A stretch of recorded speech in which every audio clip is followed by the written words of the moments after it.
Hello दोस्तों, आपका स्वागत है आर एंड के क्लासेस पर। मैं जाना था कि रेशनल नंबर क्या होता है, इरेशनल नंबर क्या होता है और रेशनल नंबर को डेसिमल फॉर्म में हम कैसे कन्वर्ट कर सकते हैं।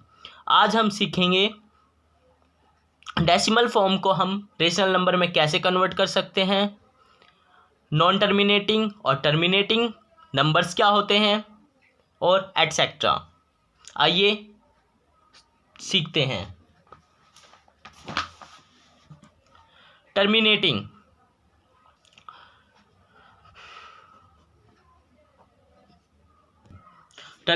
नंबर वह नंबर जो पूरा डिवाइड हो जाए, जैसे 4/5, तो ये 0.8 होता है।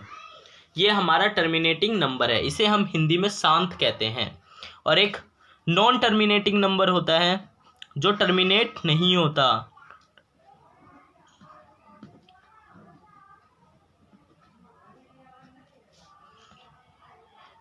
इसे हम हिंदी में अनवसानी आवर्ती कहते हैं। वह नंबर जो बार बार रिपीट हो, जैसे 0.33333 एंड सो ऑन। तो इसे हम कैसे लिखते हैं? 0.3 ऊपर बार। बार का अर्थ होता है कि यह नंबर बार बार रिपीट हो रहा है। आइए अब हम सीखते हैं कि दशमलव प्रसार में व्यक्त संख्या को हम परिमेय संख्या में कैसे बदलें। हमें एक नंबर दे रखा है जो कि है 0.34 का बार। बार का मतलब यह है कि यह 4 बार बार रिपीट हो रहा है, मतलब कि यह अनवसानी आवर्ती है। आइए अब हम इसे कैसे P/Q के रूप में कन्वर्ट करेंगे जानते हैं। पहले हम 34 पूरा लिखेंगे।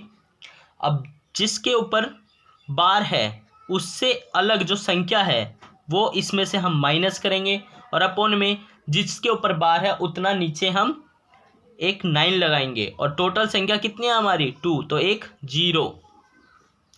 अब हम देखेंगे 34 में से 3 का कितना होगा? 31। 31/90 ये हमारा आ गया रेशनल नंबर। आंसर क्या होगा हमारा? 31/90। आइए एक और क्वेश्चन देखते हैं।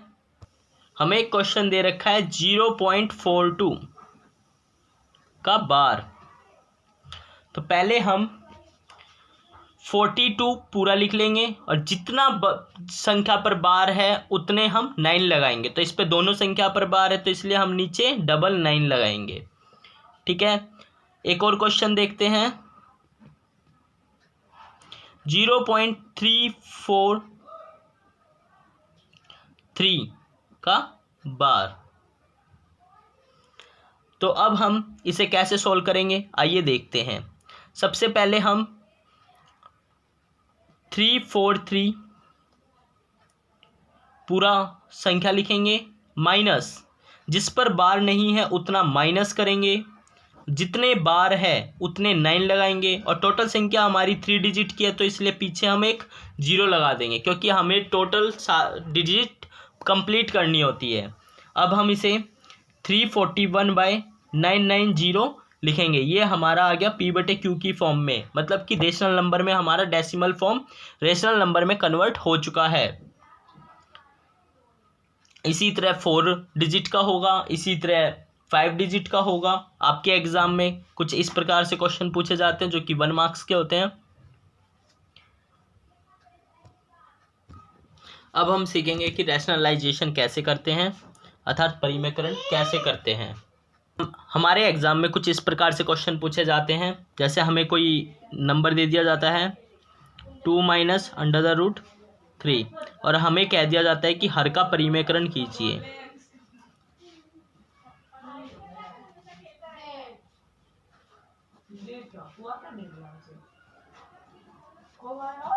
तो आइए देखते हैं हम इसे कैसे सॉल्व करेंगे।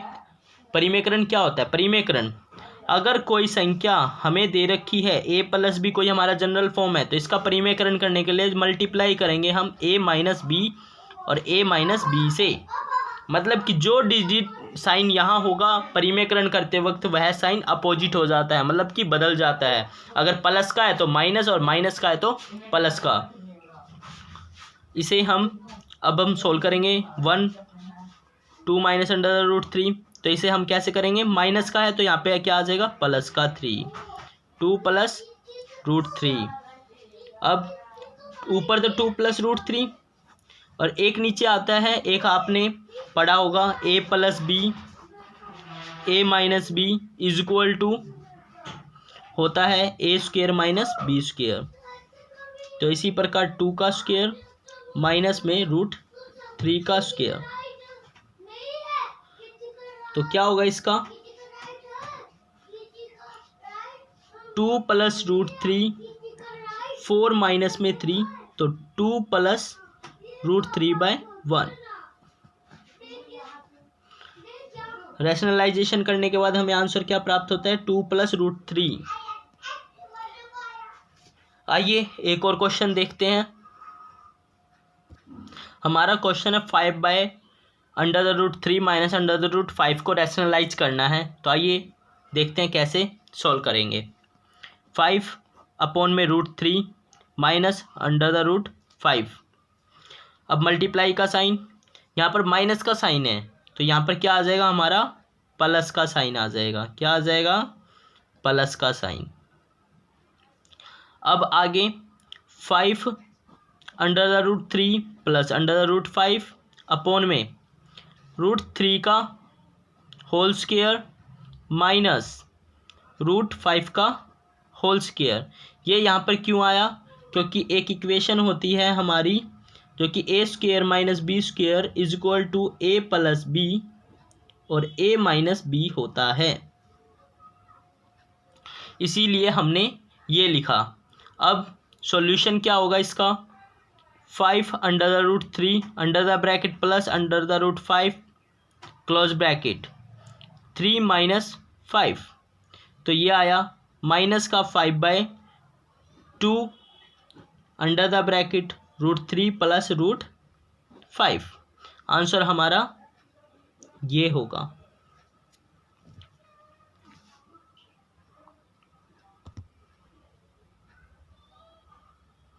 आइए अब हम एक क्वेश्चन एनसीईआरटी का देखते हैं।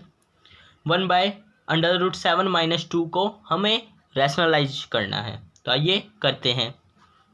1/√7 minus 2 multiply √7 plus 2 divided by √7 plus 2 is equal to √7 plus 2 √7 का होल स्क्वायर माइनस में 2 का होल स्क्वायर।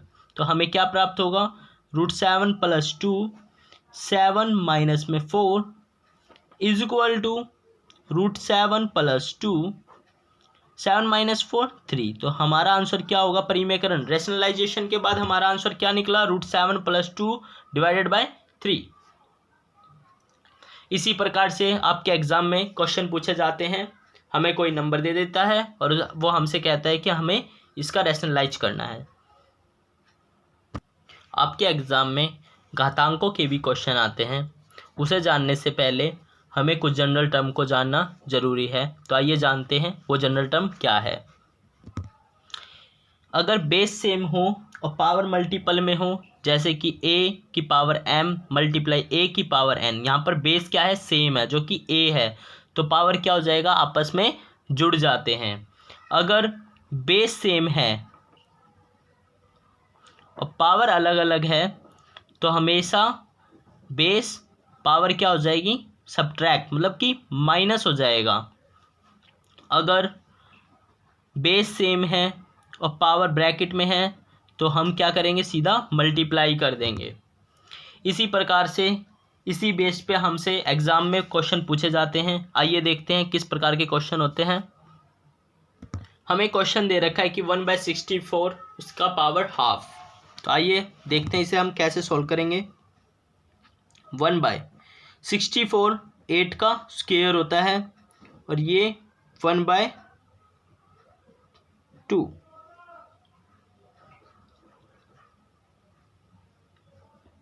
अब हम देखेंगे कि 8 2 मल्टीप्लाई 2 मल्टीप्लाई 2, मतलब कि 8, 2 को अगर हम 3 टाइम्स मल्टीप्लाई कर देते हैं तो हमें 8 प्राप्त होता है। तो इसे हम कैसे लिख सकते हैं, 1/2 की पावर 6। हमने 2 की पावर 6 क्यों लिखा, क्योंकि 8 की पावर 2 अर्थात 2 की पावर 3 और 2, अभी अभी हमने ऊपर पढ़ा, अगर पावर मल्टीप्लाई में है तो हम इसे डायरेक्ट मल्टीप्लाई कर देते हैं, तो इसलिए हमने यहाँ पर 1/2 की पावर 6 रखा।